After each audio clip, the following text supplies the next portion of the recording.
ব্যাপারটা কি হয় বলুন তো, ধরো তোমার কোনো কাজ করতে ইচ্ছা করছে, বলে না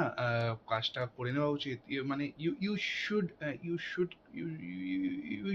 kind of, do the yeah, work নাকি? এক্স্যাক্টলি মিনস, মানে মানে বলে না যে if if if you want to, মানে if you want to kind of, মানে কান্ট এক্সপ্লেন রাইট নাও, ওয়ার্ডটা খুঁজে পাচ্ছি না আমি, বাট বলে না মানুষকে যে ইফ দাদা ইউ বাংলায় ওয়ান্ট বলে টু, দিন না। না না, বাংলায় বললে ইন্টেলেকচুয়াল ঠিক মনে হবে না, ইন্টেলেকচুয়াল ঠিক মনে হবে না, আর মানে আমি ঠিক এক্সপ্রেস করতে পারছি না এখন ওয়ার্ডটা, মানে ওই ওই হয় না, ওই বলে না মানে if আমার পেটে আসছে, মানে ইন দ্য স্টমাক, মানে not in my mouth, actually ব্যাপারটা এটাই হয়ে গেছে, মানে আমি ট্রাই করছি, মানে আমার কিছুতেই মুখে কথাটা বেরোচ্ছে না, বাট ওই ওই আমরা বলি না, মানে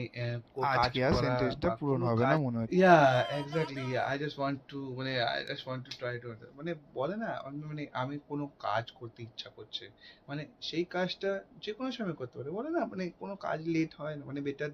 better the never, better late than হয় না, নেভার। হ্যাঁ, exactly better the never the late, yes yes, থাক সালা, এক্স্যাক্টলি, ইংরেজি মারাতে বাট এসছে। কিন্তু ব্যাপারটা হচ্ছে আপনি আমার গালাগালি দিচ্ছেন এরকম ভাষায়, which kind of all of thing,